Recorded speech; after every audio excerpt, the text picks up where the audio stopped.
Bonjour à tous. Donc aujourd'hui, vous allez apprendre à investir dans les marchés financiers à l'aide des indices et des actions qu'on appelle les blue chips. Donc je vais vous montrer pourquoi vous devriez investir dans ces types d'investissements-là et quel est le retour potentiel que vous pouvez aussi en tirer. Donc juste sur une petite note, ça sera la première vidéo d'une série de quel type d'investissement vous pouvez acheter dans les marchés financiers. Donc, celle-ci sera la première étant un peu plus facile, donc les types d'investissement plus faciles, et les autres seront un peu plus complexes. Si vous voulez les voir, vous n'avez qu'à liker et à subscribe à ma channel, et vous allez voir la suite de mes vidéos. Donc, comme j'ai mentionné aussi dans mes vidéos précédentes, il est très important de savoir quel type d'investisseur vous êtes pour justement savoir quel type d'investissement vous allez faire pour justement grossir votre portfolio. Donc, chacun a une tolérance différente au risque et aussi un but différent à l'aide de ces investissements. Donc, c'est à garder en tête avant justement de commencer à mettre de l'argent dans le marché financier.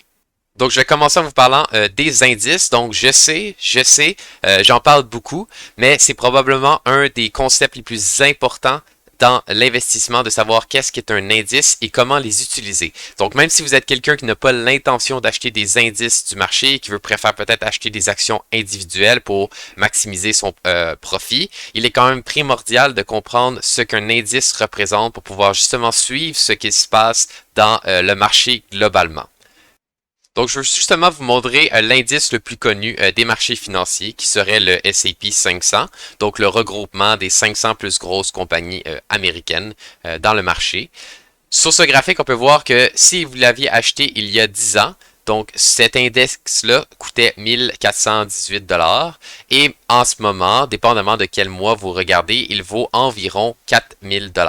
Donc ça veut dire que si vous aviez mis de l'argent dans cet index-là il y a 10 ans, vous auriez fait un retour d'environ 2 fois et demi. Donc sur chaque 1000 $ que vous avez mis, vous seriez à 2500 $.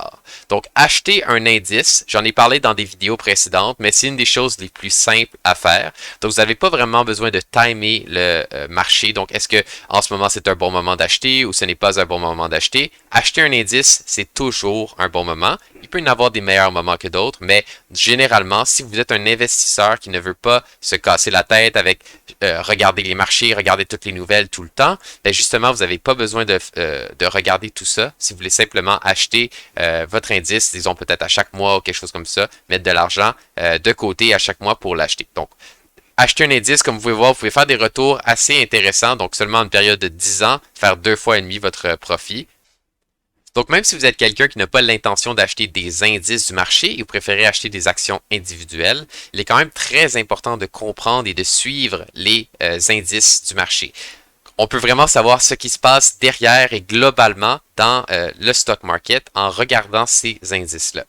Si je vous montre par exemple une des compagnies que moi j'ai achetées, donc moi j'achète simplement des compagnies individuelles, donc une des compagnies que j'ai en ce moment qui est dans le fond Intact Assurance. Donc si on regarde depuis le début de l'année, donc ici vous voyez year to date, donc depuis le début de l'année, l'action a quand même très bien performé. Donc on voit qu'en début d'année était à 163 $ et en ce moment elle est autour de 195 $. Donc on voit que ça a quand même été un bon retour au cours de l'année. Est-ce que ça veut nous donner un indice sur est-ce que ça s'est bien performé dans les marchés financiers au total? Je vous dirais que non. Donc vraiment, quand vous achetez des actions individuelles, ça ne peut pas vous dire ce qui se passe dans le marché globalement. Donc généralement, si les marchés vont bien, les actions ont plus tendance à aller vers le haut. Et quand les marchés ou les index ne vont pas bien, les actions en général vont moins bien. Donc les actions vont aller vers le bas. Mais si on regarde, par exemple, ici, depuis le début de l'année, mais on regarde le S&P 500, justement, donc on voit que depuis le début de l'année, le S&P 500, qui est ça, cette action-là, VFV, et suit le S&P 500, donc c'est un indice sur le S&P 500. Donc depuis le début de l'année, il était à 106 $ et en ce moment, on est autour de 95 $. Donc l'index a perdu un peu moins de 10% depuis le début de l'année, basé sur ce screenshot. Donc on voit que l'action que moi j'ai achetée, a bien performé depuis le début de l'année, malgré que le marché global a mal performé. Donc c'est pour ça que c'est important de comprendre l'index représente quoi, parce que moi, si je regardais simplement cette action que je vous ai montrée tout à l'heure, je pourrais me dire, ah ben tout va bien, le marché va bien en ce moment parce que mes actions ont bien performé, mais ce n'est pas le cas parce que justement, le stock market a vraiment eu de la misère depuis le début de l'année. Un autre exemple, ça pourrait être le contraire. Donc, si vous avez vu sur la période de 10 ans que le S&P 500 a fait un retour d'environ 250%. Donc, si vous aviez mis 1000$, ça vaudrait 2500. Si je vous montre une autre action ici, qui c'est BlackBerry, tout le monde se rappelle peut-être des anciens téléphones BlackBerry que certaines personnes avaient. Donc, si on regarde, si vous aviez acheté l'action BlackBerry il y a exactement 10 ans aussi, vous l'auriez acheté à un 7,5$ et en ce moment, elle est autour, on peut regarder autour de 6 ou 7$ aussi. Donc, ça veut dire que sur une période de 10 ans, même si le marché financier a très très bien performé, comme vous avez vu, ben, cette action-là en particulier n'a absolument rien fait sur cette période de 10 ans. Donc, vous avez vu, elle a monté, elle a descendu, elle a monté, mais au final, vous n'auriez pas eu un retour intéressant sur une période de 10 ans. Donc, ça veut, encore une fois, ça ne veut pas dire que si les marchés vont bien, toutes les actions vont bien. C'est pour ça que c'est bien d'avoir une vision de ce qui se passe en arrière que juste regarder les actions que vous avez dans votre portefeuille, par exemple. Je veux maintenant vous parler des retours potentiels que vous pouvez faire en achetant des indices du marché. Donc, en moyenne, dans les 20 dernières années, le S&P 500 fait un 10% par année. Donc, ça veut dire qu'à chaque année qui passe, vous allez faire un retour additionnel de 10% sur vos investissements. Donc, sachant cela, il est possible d'aller dans des calculateurs en ligne et regarder quels sont les retours potentiels si vous investissez un certain nombre d'argent à chaque mois sur une certaine période de temps. Donc, si on regarde ça rapidement ensemble, donc je vous ai sorti une première simulation ici. Donc, on aurait un placement initial de 0$, donc vraiment quelqu'un qui commence à investir et qui investit une fois par mois. Donc, il va mettre un 100$ de côté. Donc, généralement, les personnes seraient capables de mettre un 100$ de côté selon leur budget. Et on aurait un taux justement de 10% de retour par année. Donc, ça veut dire que si vous faites ça pendant 10 ans, vous allez avoir environ 20 000 de côté investis. Donc, vous allez justement avoir déposé, vous pouvez le calculer, mais environ 12 000 donc au cours de ces 10 ans-là. Et vous allez avoir eu un 8 000 de profit. Donc, pour certaines personnes, ils vont dire non, c'est pas très intéressant et je vous comprends. Donc, investir dans des index, c'est pas quelque chose que vous allez faire devenir millionnaire du jour au lendemain. Donc, c'est vraiment quelque chose qui prend du temps. Donc, une période de 10 ans, comme cette simulation ici, c'est pas quelque chose d'intéressant. Donc, si vous vous dites que vous voulez devenir un investisseur dans les index, il faut avoir vraiment une période plus longue en tête. Donc, si je vous montre une autre simulation ici, on fait les mêmes autres variables. Donc, encore une fois, aucun placement initial. Une fois par mois, on investit un 100$ de côté. Et on va y aller avec un 30 ans. Donc, si j'imagine pour mon auditoire en général, donc si vous êtes autour comme moi, autour de 25 ans, d'ici 30 ans, donc autour de 55 ans, vous dites peut-être que c'est quelque chose comme la retraite ou quelque chose de même que vous voulez avoir d'ici 30 ans. Donc, c'est pour ça que je mets ce type d'année-là. Et on peut regarder que justement, si vous suivez ce rythme-là, vous allez avoir un retour de 225 000 environ dans les index. Et sur ce 225 000-là, ce qui est intéressant, c'est que vous allez simplement avoir déposé 35 000 $. Donc, vous allez avoir gagné 190 000 $ en intérêt à cause que justement, vous faites un 10% de retour par année. Donc, il y a des gens qui pourraient dire, oui, c'est bien d'avoir un 225 000 $ autour de l'âge de 55 ans, mais avec 225 000 $, je ne vais pas avoir une retraite. Je n'en aurai pas assez. Et c'est très vrai. Mais, encore une fois, il faut garder en tête qu'on n'a pas des chiffres qui sont extrêmement élevés. Donc, investir un 100$ par mois, c'est simplement investir 1200$ par année. Donc, c'est pas énorme. Donc, si justement vous voulez avoir un plus gros montant à la fin, donc c'est sûr que vous pouvez investir un peu plus. Donc, je vous mettais les chiffres, vous montrer qu'est-ce que 100$ fait, mais c'est sûr que si vous mettez un peu plus, ça va aller plus vite. Donc, une autre simulation que j'ai roulée. Donc, dans ce cas-ci, on aura un placement initial de 10 000 $. Le placement initial ne fait pas énorme différence, juste que vous le sachiez. Mais ce qui change ici, c'est qu'une fois par mois, on verse 250$ au lieu de 100$. Donc, par année, le 250$, on serait autour de 3000$ par année. Donc, encore une fois, c'est plus élevé. C'est peut-être pas tout le monde qui peut faire ça dans ses jeunes années, mais plus tard, généralement, un 3000$ de côté, c'est un voyage. Donc, généralement, quelqu'un est capable de mettre ça de côté. Donc, si on roule la même simulation, donc encore une fois pour 30 ans, donc de 25 ans à, disons, 55 ans, Donc, ça veut dire qu'à 55 ans, on arrive avec un placement total de 765 000 et sur ce 765 000, donc il y a simplement donc 100 000 que vous avez mis et le retour que vous avez fait est de 650 000. Donc, la différence. Donc là, on commence à avoir quelque chose qui pourrait être intéressant justement pour une retraite pour quelqu'un. Donc, avoir un 750 000 c'est beaucoup plus intéressant qu'un 225.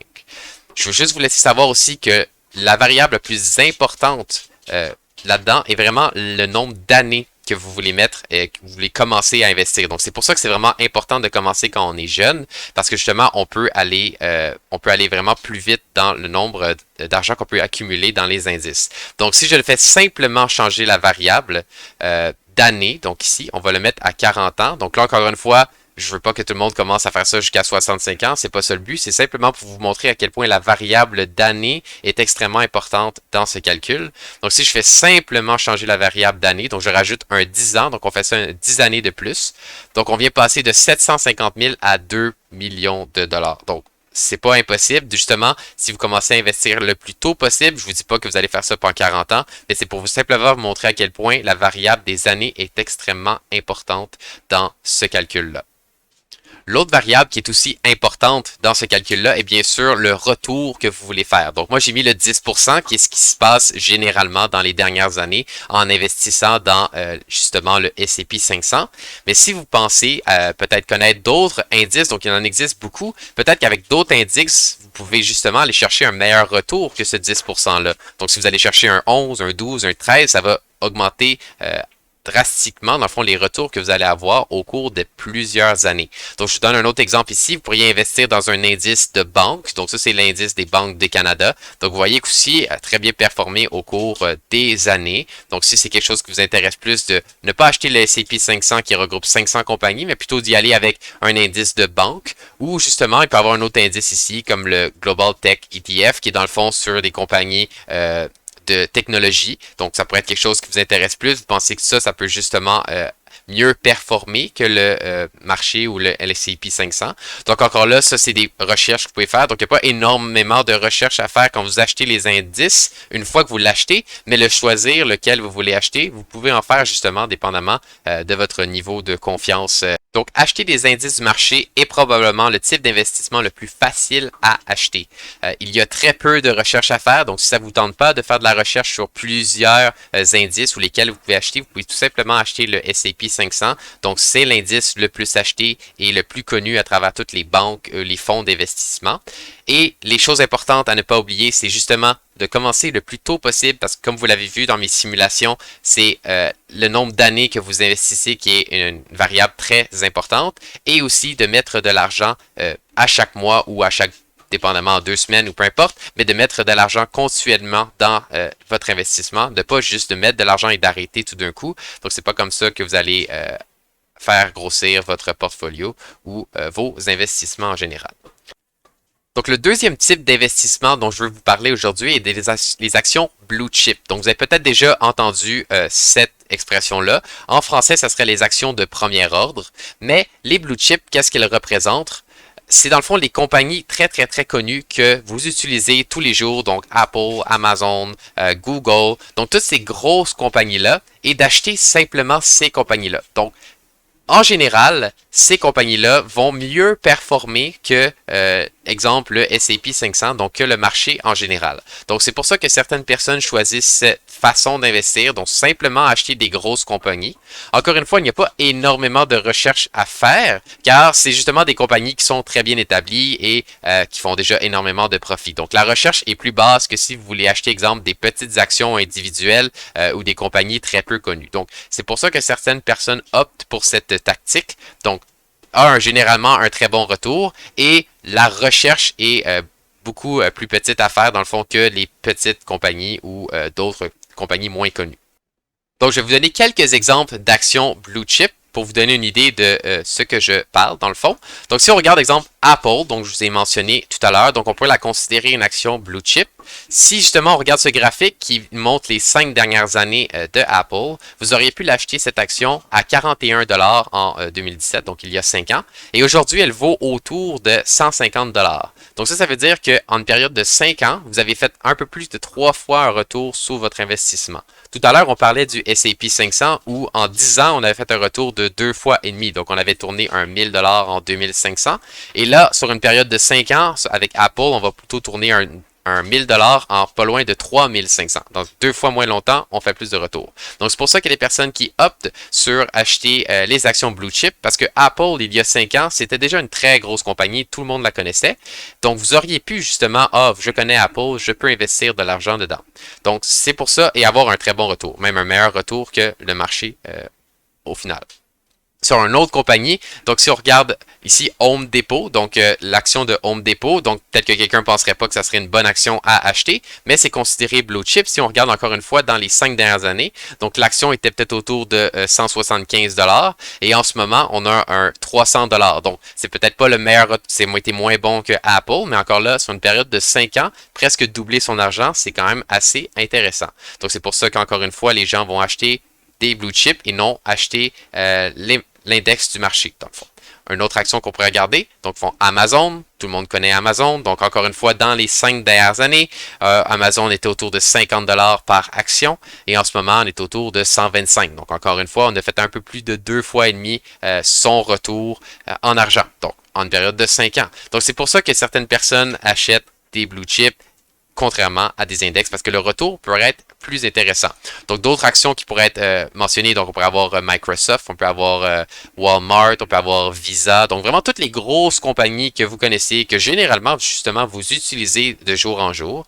Donc, il y a certaines personnes qui vont se dire, ben alors, je vais juste acheter des blue chips s'ils performent mieux que l'indice du marché en général. Donc, si je suis capable d'avoir des meilleurs retours en achetant Amazon, Apple et ces choses-là, donc pourquoi j'achèterais des indices du marché? Donc, c'est vrai qu'il est très possible que vous ayez un meilleur retour en achetant ces compagnies-là, mais c'est aussi possible que ces compagnies-là aillent très mal pendant une période de temps. Donc, si je vous montre un exemple, donc, si je vous montre, exemple, Netflix. Donc, Netflix, depuis le début de l'année, donc si on regarde ici en bas, le year to date, donc depuis le début de cette année, a perdu 62% de sa valeur. Donc, avec des mauvaises nouvelles, en gros, ce qui s'est passé, Netflix a perdu beaucoup de subscribers, ont perdu beaucoup de subscribers à Disney+, et toutes ces autres compagnies-là qui sont arrivées. Donc, Netflix est considéré un blue chip, mais ils ont perdu énormément de valeur. Donc, si on regarde 62% de votre investissement en 8 mois, c'est énorme. Si on regarde, encore une fois, par rapport à ce qui s'est passé dans le marché. Donc oui, le marché ne va pas très bien depuis le début de l'année. Donc on voit que le S&P 500 est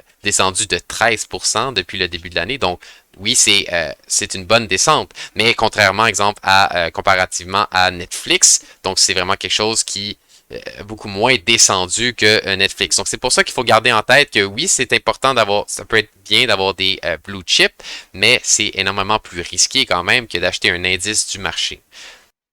Donc, je vous dirais à ce point-là, c'est à vous de voir. Est-ce que vous voulez acheter quelques blue chips? Est-ce que vous voulez avoir un peu d'argent dans les indices du marché? Vous pouvez faire un peu des deux. Donc, c'est à vous de voir votre tolérance au risque. Donc, les blue chips, encore une fois, comme toute chose dans les investissements, plus que vous pouvez faire un plus grand retour, généralement, c'est plus risqué si jamais les choses vont mal. Donc, c'est toujours la même chose dans les marchés financiers.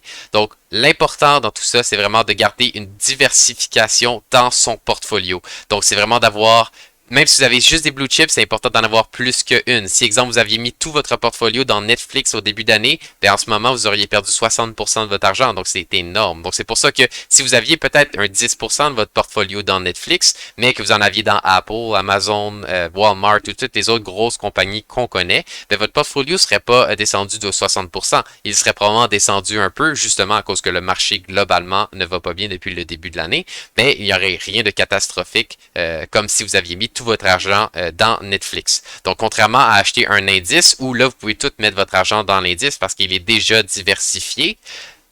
Si vous achetez des blue chips, il faut justement avoir une diversification que vous faites vous-même. Donc, si jamais vous ne savez pas exactement comment faire votre portfolio, ma dernière vidéo était justement sur comment faire votre portfolio, combien d'actions acheter, combien en mettre dans votre portefeuille, dépendamment de votre dépôt d'argent. Donc, si jamais ça vous intéresse, vous pouvez aller la voir. Et comme je vous dis, c'est deux façons qu'on je vous ai parlé aujourd'hui. Donc, l'achat des indices ou l'achat des blue chips, c'est probablement les deux façons les types d'investissements les plus simples à utiliser et à acheter dans les marchés financiers.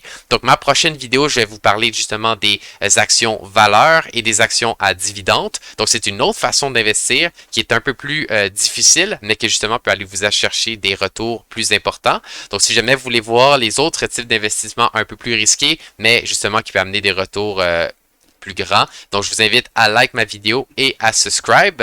Si jamais vous avez des questions en commentaire sur quel blue chip vous pourriez acheter ou si une action en particulier est considérée un blue chip, je vous invite de me laisser un commentaire et je vais pouvoir vous y répondre, vous aider à naviguer dans ces types d'investissements-là. Donc, sur ce, je vous souhaite une bonne fin de semaine et à la prochaine.